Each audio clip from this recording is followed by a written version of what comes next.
Ini adalah gamepad yang trigger dan analognya sudah Hall effect, analognya pun bisa di-adjust, semua buttonnya itu mechanical, di belakangnya ada 4 makro button, bisa ke Bluetooth, bisa Nintendo Switch juga, dan kalau kalian ngira ini harganya udah sejutaan, ini cuman setengahnya doang loh harganya.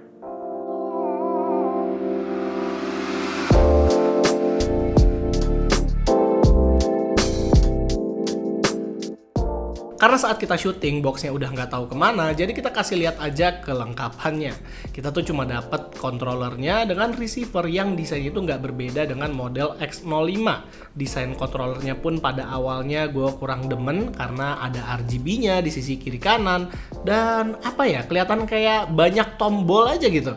Seperti ODM, tapi ya selepas dari overall desainnya, sebenarnya detail-detail kecilnya ini lumayan menarik sih. Bagian face buttonnya ini bahannya acrylic glossy yang dimana logonya dicetak di dalam dan akan diiluminasi backlit kalau dinyalain. Untung aja backlightnya itu cuma warna putih doang, bukannya warna-warni, dan putihnya itu cakep pula. Logonya ada di bagian atas dengan nyala backlit juga, dan kalau kata gue sih sebenarnya lebih cakep kalau logonya itu ditaruh di home buttonnya aja. Dan mungkin kalian bertanya-tanya, kenapa start sama option buttonnya kok banyak banget? Ini karena yang paling kiri ini adalah back button, lanjut turbo button, home, command, dan start. Turbo button ini gunanya buat continuous pressing, biar kalau rapid pressing itu lebih enak dan simple, tinggal pencet turbo buttonnya berbarengan dengan button apa yang mau di continuous. Sementara kalau command button ini banyak banget fungsinya, nanti kita akan bahas satu-satu. Oh ya, gue udah bilang belum kalau gamepadnya ini tombolnya mechanical semua. Yes, jadi semua tombol yang ada di gamepad harga 500 ribuan ini mecha clicky semua ya, hampir semua mungkin.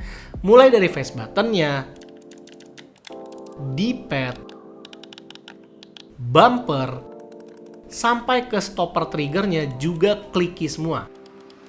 Paling ya option button dan juga makro belakang itu bukan clicky tapi tetap mechanical. Ngomong-ngomong soal makro, di belakang ini ada 4 makro button yang bisa dimodif sesuai dengan keinginan kalian. Dan di harga segini, udah oke banget lah, buttonnya solid semua. Walaupun ya grip dan feeling makainya itu nggak sesolid buttonnya sih. Plastiknya itu cenderung kopong dan terasa agak ringkih. Tapi memang berat dari controllernya itu jadi hanya 223 gram aja. Di bagian belakang ada pengaturan koneksi juga, di mana paling kiri adalah untuk dongle 2,4 GHz-nya, tengah itu Bluetooth 5, dan yang kanan buat Nintendo Switch. Lalu kalau kita mau mengatur fitur-fitur yang ada di controllernya, dia tuh nggak punya software, jadi full mesti diprogram pakai command button ini.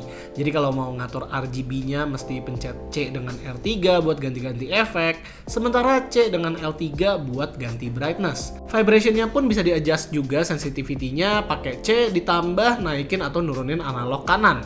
Makro button juga diaturnya dengan menekan tombol C plus tombol makro mana yang mau diatur. Abis itu baru kalau udah getar 2 kali, kita bisa ngatur makronya mau apa. Asli, ini kalau nggak ada guidebooknya ya bakal ribet sih. Untung kalian masih bisa lihat lagi di internet. Tapi positifnya kalian nggak perlu lagi alt-tab buat ngatur fiturnya kalau lagi di dalam game. Controller ini pun punya gyro sensor juga yang bisa diatur buat analog kanan atau analog kiri. Tapi ya namanya gyro di controller harga segini bukan yang bagus-bagus banget lah ya. Setelah gue makroin combo gue di Tekken, sekarang kalau mau combo tinggal sekali pencet doang. Dan ini ngebantu banget, apalagi assign makronya juga gampang. Jadi kerasa kayak nge-cheat gitu. Buat tombol makro yang ada di pinggir kiri kanan ini sebenarnya gampang ketekan ya, tapi kalau makro yang tengah itu lebih mantep penempatannya. Feeling triggernya buat balapan juga oke, kita bisa presisiin feelingnya tanpa perlu banyak pembiasaan. Pas diajak main FIFA juga asik, analognya akurat, tapi pas gua pakai stopper triggernya, ternyata stopper triggernya itu terlalu dangkal dan gua nggak suka. Jadi gua lari itu pakai trigger fullnya dia. Lalu berbeda dengan Gameser, mekanisme stopper di triggernya ini lebih solid. Dimana kalau Gameser itu memakai semacam gasket mount yang tipis itu, Easy SMX ini memakai plastik dimana triggernya itu langsung mencet switchnya. Dan ini bakal lebih tahan lama ketimbang Gameser yang penahannya itu tipis banget. Sesuai dengan klaimnya Easy SMX, di sini kita melihat circularity errornya dia itu benar-benar kecil banget, hampir 0%, dan juga polling rate-nya itu sudah mendekati 1000 Hz, di mana delay-nya itu udah 0, sekian milisecond.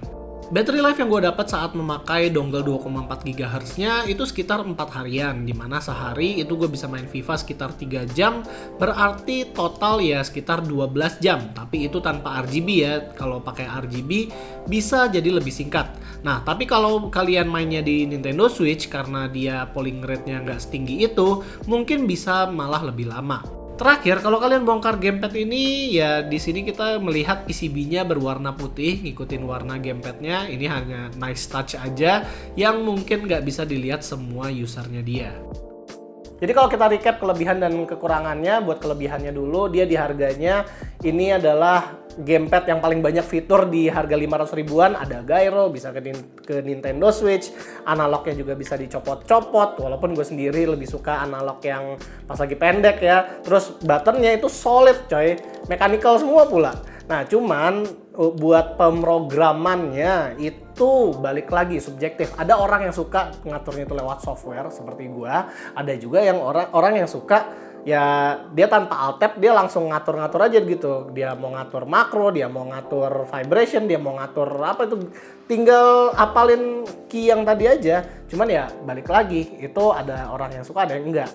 Dan buat kekurangannya yang gua nggak terlalu demen sama controller ini adalah di face buttonnya. Itu walaupun face buttonnya gue bilang tadi premium desainnya, tapi pas diteken dia itu kayak nggak ada travelnya gitu, kayak pas banget sama ininya dia, flat banget pas ditekan, jadi nggak enak kalau menurut gua. Terus juga buat makro buttonnya, buat yang tengah sih nggak terlalu gampang ketekan, tapi yang grip ini sering banget ketekan. Gue pas main bola sering banget ngoper sendiri gara-gara ketekan di gripnya.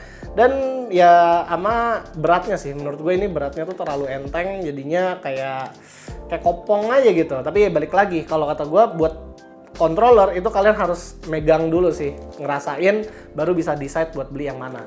Dan buat di harganya ya, di harga 500 ribuan itu sebenarnya ada FlyDigi Dunfox. Itu udah lumayan lama itu controller beredar, tapi dia tidak ada gyro di harga segitu. Gulikit juga tidak ada gyronya, jadi ya di harga 500 ribuan yang ada gyronya itu dikit. Paling ada itu Daxa Cygnus AX7 sama AX9 itu ada gyronya, cuman makro buttonnya tidak sebanyak ini. Dan balik lagi ke kebutuhan kalian. Nah paling itu aja sih sebenarnya review kita kali ini. Menurut kalian gamepad di harga 500 ribuan itu fitur-fiturnya penting apa enggak sih?